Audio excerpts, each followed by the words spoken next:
Et maintenant, c'est l'invité explosif. Et nos invités explosifs sont Margot Maillet et Geoffroy, oui c'est ça, Peverelli. C'est toujours parfait. Toujours. T'as vu, hein? Je sais pas pourquoi, j'ai failli t'appeler Jean. Eh bien, écoute, Finalement, ça n'a pas de Mais rapport. ça n'a aucun rapport. Je sais pas. Alors avant de parler de Welcome to Woodstock aux comédiens, nous allons parler un petit peu de votre parcours pour que les auditeurs vous connaissent un peu mieux. Vous êtes d'accord? Oui, on est d'accord. Alors, je commence par Margot. bien sûr. Honneur au... Oh là là, Élégance. c'est parti. Alors Margot, tu commences à te former à l'école de la comédie musicale de Paris, Oui. l'ECM, c'est Eh ça? oui, comment... Ah oui, oui, oui. Comment tu sais? Ah, comment je C'est un peu bosse son un métier, finalement. Alors, c'était en quelle année? Eh bien, je suis rentrée, il me semble, en 2009, 10. En 2009, je pense. 2009, parce que je suis sortie en 2011 et ça fait 3 ans d'école, donc si mes calculs sont exacts. Et après, et après cette école, tu décroches ton premier rôle dans la comédie musicale Hairspray. Oui, C'est bien ça? absolument, grande chance. J'ai Alors- remplacé Lola, voilà, qui a fait la création. J'ai remplacé Lola Cess, qui était sur Dracula, voilà, pour la reprise. Et tu as interprété Tracy Tracy Turnblad. Turnblad. Alors comment t'as vécu ce premier rôle? Vite. Ah bon? C'était rapide.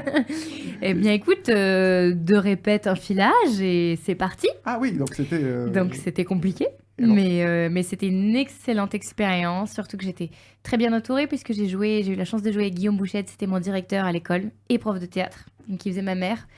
Donc je me suis sentie, oui c'est normal, Ouais, ouais. Si vous nous rejoignez sur c'est normal. mais du coup je me suis sentie en sécurité quoi, entre guillemets, mais très formateur et vraiment une chance inespérée quoi. C'était vraiment extraordinaire en sortant de l'école d'avoir eu cette chance-là. On a pu te voir également dans New, la comédie musicale improvisée. Alors Oui. comment ça se passe une comédie musicale improvisée? Ah, ça se passe des fois bien et des fois pas bien. Ah oui? Non, c'est dangereux. Moi, j'ai trouvé ça très stressant parce que tout est improvisé, hein, vraiment tout. Il n'y a Ouais. que la structure qu'on répète. C'était ça, nos répètes. Répéter une structure, savoir quand est-ce qu'on va chanter, quand est-ce qu'on va se changer, parce que tout se fait à vue, changement de costume, tout. Et avec quelqu'un qui anime pour essayer de driver quand même. Un peu comme Mais- ici. Un peu comme ici, exactement. En impro, on lâche tout. Sauf que quand il y a un musicien qui plaque un accord, genre si tu dis oui, bah je l'ai vu, c'était une princesse qui plaque un accord, ça veut dire tu vas chanter maintenant sur le thème princesse. D'accord, Donc donc c'est parti. il y a un musicien en live. Oui, un orchestre. Enfin, un orchestre. Ah non, Il y avait orchestre. pianiste, violon, enfin ils étaient au nombreux. hein. Ah d'accord, donc mais les musiques sont improvisées ou c'était Oui. des musiques connues? Non, c'était Non, ils improvisé. sont tous improvisés, donc ils s'écoutent. Des fois, il y a des pains, évidemment, Ah ouais. que ce soit en chant ou en musique, c'est normal, mais c'est une très bonne école aussi. Ouais. Ah oui, C'est- alors justement, j'allais dire faire du musical improvisé. Est-ce que ça aide pour le musical, disons, normal? Non, Non, ça aide pas. S'il y a un Non. pain sur scène sur, non, ça sur, t'aide. sur Woodstock. Bah non, alors là, c'est advienne que pourra. Oui, mais j'ai fait de l'impro, oui, mais on s'en fout. Non, ce qu'il faut, bah, je pense quand il y a un pain sur scène, tant que tu es dans ton intention, je pense que tant que l'intention est juste, tu sauves, hein, même si c'est pour dire, bon, bah là, c'est la merde, tu dis ce qui se passe, tant que tu es vrai, je pense que ça passe. Mais l'impro, non, ça n'aide pas pour sauver les meubles. Enfin, moi, ça m'a pas spécialement aidé, particulièrement. Aussi non plus, tu sais. En septembre 2012, tu rejoins la troupe de David Rosen. Oui. Et c'est toi qui crée le rôle de Léa dans Kid Manoir, Ouais, Kid Manoir 2. oui, et ça, c'était incroyable comme expérience. C'était vraiment génial. C'était un super souvenir. Et je crois que Léa l'a vu, ce spectacle. Oui, Ah, j'ai justement, vu Léa. ce spectacle. D'ailleurs, je travaillais avec la production qui a créé ce spectacle quand Mais ils oui. ont écrit ce spectacle et donc donné ce nom de personnage à Léa, Mais oui. qui est caractérisée dedans comme la soporifique Absolument. Léa. Je n'y vois rien de personnel. Mais effectivement, j'ai assisté à la création de cette pièce avec Margot. Du coup, dans le titre, la pièce déjà est vraiment géniale. Et Margot est époustouflante. Enfin, un costume rose bonbon. Ah Elle oui. joue une espèce de bibliothécaire super barrée et en même temps un peu genre première de la classe. Enfin, moi, j'adore ce genre de rôle. Ça m'avait fait beaucoup Ouais, rire. c'était très plaisant. Ouais, c'était chouette. Tu as également coécrit avec Jean-Renaud Fabriès, c'est bien ça, Oui. je prononce bien, le Absolument. spectacle musical Première, Ouais. mise en scène par Louise Fafa. Oui. Alors ça racontait quoi, Première? Alors, première, c'est deux personnages qui montent sur scène, qui viennent faire un récital. L'un est très basé sur la variété française et l'autre est très comédie musicale. Sauf que elle monte avec un petit coup dans le nez sur scène parce que ça va pas en ce moment et que rien ne se passe comme prévu parce qu'elle veut, voilà, elle veut faire ce qu'elle a envie de faire, chanter ses chansons et lui, il essaye toujours de ramener au récital. Et elle déborde entre son divorce, sa vie qui va pas, voilà. Donc c'était un duel concert. Et alors, d'autres projets d'écriture, ça t'a plu d'écrire Oui, ça m'a énormément plu. J'essaye d'écrire un spectacle, un seul en scène en ce moment. Donc on verra, mais pour l'écriture, ouais, en projet, c'est ça. Seule en scène toujours musicale? Enfin, il y aura non, un clin pas d'œil. peut-être, ouais, mais c'est pas pour l'instant, on n'en a pas trop parlé. En 2013, tu travailles aux côtés d'Alexandre Azopardi. Tu joues la princesse Aouda. Sébastien, pardon. Moi, j'ai dit Alexandre, mais Ah oui, y a pas de mal. Sébastien, la princesse Aouda, c'est bien Oui, ça, c'est dans ça. le Tour du monde en 80 jours. Oui. Alors, comment s'est passé le travail avec Sébastien Azopardi? Ah bah alors c'était super. Bon déjà c'était une reprise, donc c'est très très confortable d'arriver dans des marques assez carrées, donc de la direction de jeu et de repères évidemment. Mais Sébastien il sait précisément ce qu'il veut, donc moi j'adore avoir un cadre très très fermé, enfin très carré pour après être très libre dedans. Donc ça s'est très bien passé, puis il était prof à l'école, donc il me connaissait d'avant aussi, donc ça c'était chouette. C'était pour la 9e saison. Oui, Ça a duré 10 ans, je crois, le Tour c'est du ça. monde. Moi je suis restée 2 ans avec eux. Ah oui, c'est pas mal déjà. Ouais, c'était super. Bonne expérience. Tu fais la rencontre de Julien Aluguette. Ah oui. Ah, Ah j'aime beaucoup Julien. alors, comment s'est fait la rencontre? Alors, à une audition. Alors, non, on s'est rencontrés après Réponse. Moi, je jouais dans Réponse et Le Prince Aventurier, à la Porte Saint-Martin. Et il y avait un grand pot, c'était le jour de la dernière. Et il était là. Et il m'a dit t'étais sur scène tout à l'heure? J'ai dit oui. Il m'a dit tu veux venir auditionner pour mon prochain spectacle? J'ai dit qu'est-ce que c'est que ça? Parce que j'ai un ton très hautain quand je rencontre les gens. Et donc, il m'a proposé l'audition. Je suis allée, je me suis amusée, j'ai été prise, ce que je ne pensais pas du tout. C'était pour Peppa Pig, au Casino de Paris, qui reprend. Là, pour les vacances d'octobre. Et tu joues le rôle de Suzy. Oui, Suzy Sheep, le mouton. Voilà. C'est Et une bonne rencontre. une belle très bonne rencontre. rencontre. Ah ouais, ouais, ça a tout de suite matché. J'ai mon projet d'écriture avec lui en plus. C'est vraiment une rencontre qui m'a beaucoup portée. Donc, il est super. Et est-ce que c'est là que tu as rencontré Geoffroy? Parce que Geoffroy est également dans Peppa Pig. Et oui, nous avons eu un duo très très intense entre patates et carottes. Les Et fameuses. nous nous sommes rencontrés là-dessus. Et c'était une très bonne rencontre. Alors Geoffroy, avant de te voir dans Peppa Pig, tu as d'abord suivi les cours Florent. Oui, C'est bien. relativement peu de temps, un peu moins d'un an, mais ça m'a mis le pied à l'étrier parce que j'arrivais d'Alsace et que du coup, je dis quelle école mes parents peuvent me payer qui est la plus connue, du coup j'ai fait ça. Mais ça m'a fait rencontrer plein de gens et après j'étais au lycée Molière en fait dans le 16e et du coup là quand c'est la Comédie Française qui te donne les cours et que tu as 10 heures de cours par semaine, en fait j'ai plus pu assurer le cours Florent et ça devenait trop cher pour tout le monde et puis ça prenait trop de temps donc du coup j'avais dû arrêter un peu moins d'un an donc c'était un peu... Et tu as fait également le conservatoire du 10e. Ouais, ça c'était super cool avec Michel Garret en prof et on était une bonne promo, on continue tous un peu à travailler partout donc c'était hyper agréable. Et c'est au théâtre que tu interprètes tes premiers rôles, Ouais. avec des textes quoi, classiques? Plutôt ouais. Alors, Ouais, on a pu partir en tournée avec Electre de Sophocle, c'était cool, je jouais au reste donc c'était plutôt cool le rôle. Je crois que c'est la meilleure scène que j'ai jamais pu jouer. C'est quand ta sœur revient et qu'elle croit que t'es mort et elle pleure devant toi en disant mon frère est mort, je l'aimais, c'était mon meilleur ami et qu'en fait t'es là. Et c'était parfait. Tu viens de nous spoiler là? Non mais c'est bon. L'histoire est plutôt connue. Oui. En 2014, tu te tournes vers la comédie musicale. Alors, Ouais. quel a été le déclic? Le déclic, ça a été, j'ai travaillé en Corse à un moment, pendant 3 mois, et on m'a proposé de chanter une chanson tous les soirs. Et du coup, je me suis dit, ouais, ça peut être cool. Et là, j'ai vu ce que ça m'a fait. C'était 10 fois plus puissant que jouer. Et je me suis dit, tiens, si je pouvais allier ça dans mon boulot. Du coup, j'ai pris des cours de chant. Et après, j'ai fait quelques auditions et j'étais pris dans des spectacles dans les casinos barrières. Et là, j'ai vraiment bien appris, quoi. Devant des gens qui mangent, devant des gens qui boivent. Ça met un peu le pied à l'étrier, quoi. Oui, on a tous connu ça. Alors, et le premier gros musical que tu as fait? C'était avec Franck Cherbourne, qui était le Ziggy de Starmania à une époque.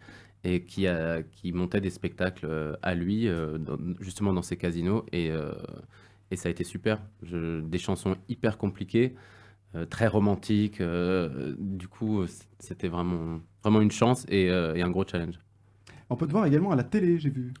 Alors, dans quoi on peut te voir?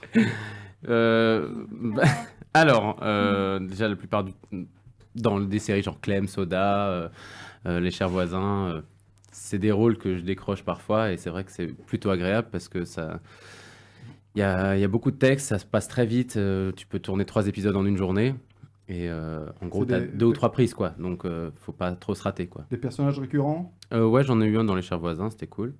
Et sinon, dans les autres, non, c'était des one-shots, donc... Nos chers voisins, c'est TF1, c'est Martin Ouais. Lamotte, c'est ça? Non? Si, oui, Oui, c'est mais j'ai sûr, pas tourné c'est avec lui, mais oui, celui-là, oui. Moi, je confonds avec Ouais. M6. Non, oui. Ouais, ouais. Non, mais c'est très agréable. Les équipes sont hyper pro. Ça fait vraiment à l'américaine, quoi. Les studios sont immenses. Il y a, je sais pas, 10 caméras pour faire un plan. C'est incroyable. Ah oui, comme ici, regarde. C'est ça. Et ce lundi, vous venez pour nous parler de Welcome à Woodstock. Bienvenue à Woodstock. Bien. Exactement. Alors, on s'écoute un petit extrait, puis on en parle après. Yeah. Carrément. C'est parti.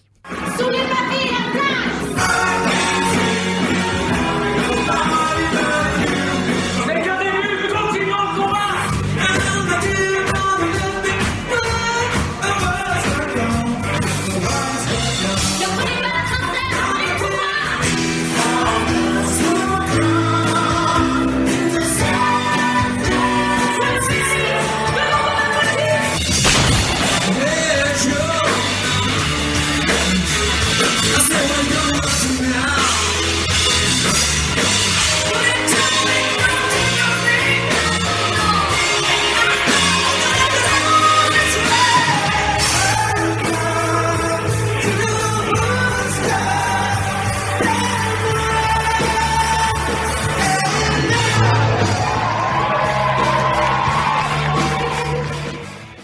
Voilà, c'est un spectacle de Jean-Marc Ganassia, mis en scène par Laurent Serrano. Alors, qui me fait le pitch?